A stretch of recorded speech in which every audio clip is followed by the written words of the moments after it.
All right, let's talk about one of the most common feelings in all of cybersecurity, that moment of pure panic after you've gotten a foothold. We're going to show you how to take all that chaos and turn it into a super clear, repeatable plan. Let's get right into it.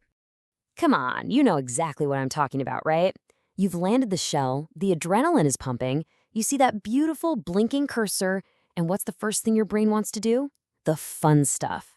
You start poking around, listing directories, and boom, 45 minutes are just gone. And you got absolutely nothing to show for it in terms of escalating your privileges. And you know what? That's the exact problem we're going to solve today. That random wandering, it's the biggest thing stopping you from going from a simple shell to full-on root. It's not about having more tools, believe me. It's all about having a better process. So here's how we're going to do it. First, we'll talk about that jump from shell to chaos. Then we'll lay out the 12-minute triage. We'll cover phase 1, stabilize and survey, phase 2, hunt the lanes, and finally, phase 3, escalate and document. Okay, this is the core of everything we're talking about today, the 12-minute triage. Seriously, think of this as your secret weapon against chaos. It's a methodical, step-by-step process that's designed to give you the most useful information with the least amount of noise. And the best part? You can do it all before your coffee gets cold. No more wild guessing, just calm, repeatable actions. So let's look at the whole thing from a bird's eye view. The first 3 minutes, that's your survey. You're just stabilizing your shell and figuring out where you are. The next 7 minutes, you're going to hunt methodically down 3 very specific paths or lanes. And in those final 2 minutes, that's when you make your move and escalate. This timeline is basically your roadmap from that initial foothold all the way to root. And don't worry, we're going to break down every single one of these steps. All right, let's dive into phase 1. Look, before you even think about chasing root, your absolute #1 job is to protect the foothold you just worked so hard to get. Because if your shell is flaky or unstable, forget it. Everything else you do is just a total crapshoot. The goal here is to be confident in your connection. And let's be real, the temptation to just rush in and find an exploit is so strong. But it's a trap, I'm telling you. How many times have you fired off some noisy tool only to have it completely hang your terminal? That's a classic way to fail. Seriously, spending 1 single minute making sure your shell is stable is way cheaper than spending 15 minutes trying to get that shell back.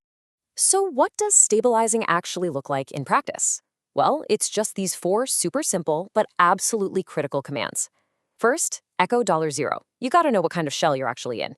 Then, ID or who am I to confirm who the system thinks you are. Hostname or uname-n tells you exactly what box you're on. And finally, IPA or ifconfig to grab your network details. Make sure you capture the output of all of these in your notes. Trust me, the future version of you will be very grateful. Okay, shell is stable.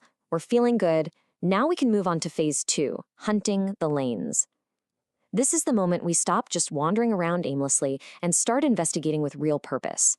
We're going to methodically check the 3 most common paths to getting root. So our first path is SUDO. I like to call this the fast lane because, it can be a direct one-way ticket to running commands as another user. But here's the thing.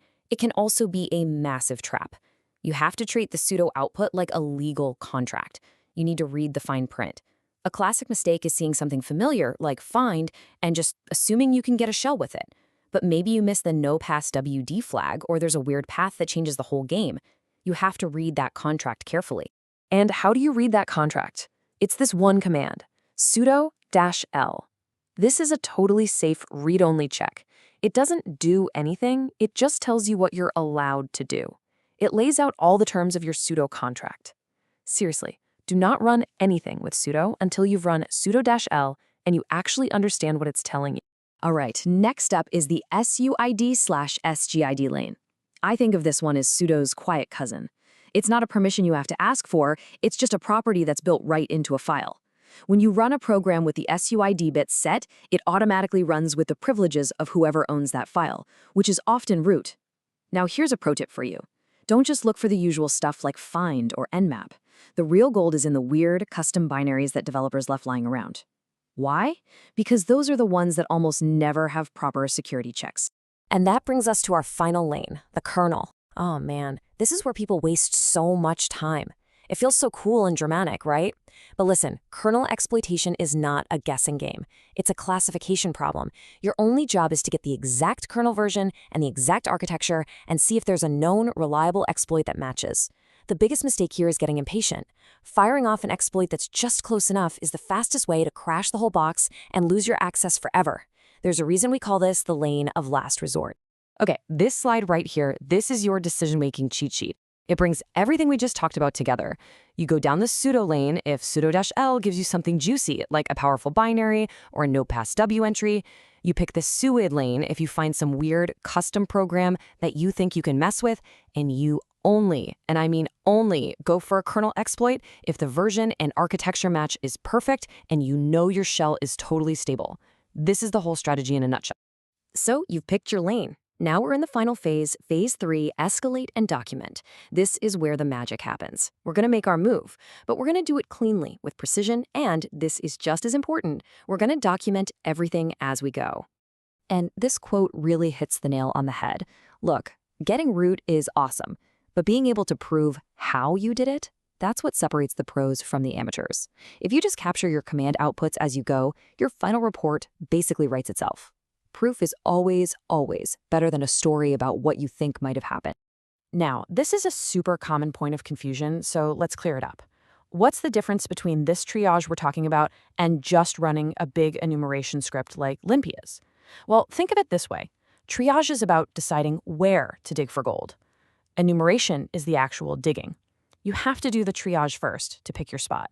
Then, and only then, do you fire up the big tools to do a deep dive on that one specific lane. And that brings us to the Hall of Fame of common mistakes. The biggest one? Treating privilege escalation like a video game loot box. Just running every single thing you find and hoping for the best. Others include compiling random exploits you found on the internet without even checking if they match, breaking your own shell because you ran some heavy tool way too early, not reading that pseudo contract, and the classic, losing your notes in your proof. If you can just avoid these few things, you are already way ahead of the curve. And here's the thing that nobody really tells you. The secret to being fast is actually restraint. The best, most efficient operators, they often look slow. And they look slow because they're being methodical. They're not chasing every shiny new thing they find. They follow the signals, they document their moves, and they know when to stop. In this game, real speed comes from being disciplined. And that really brings us to the final takeaway here. The next time you pop a shell, you've got a choice to make. Are you going to fall back into that old habit of just randomly exploring and hoping for the best? Or are you going to execute a calm, focused 12-minute triage? So I'll leave you with this question. Is your next move going to be a guess, or is it going to be a plan?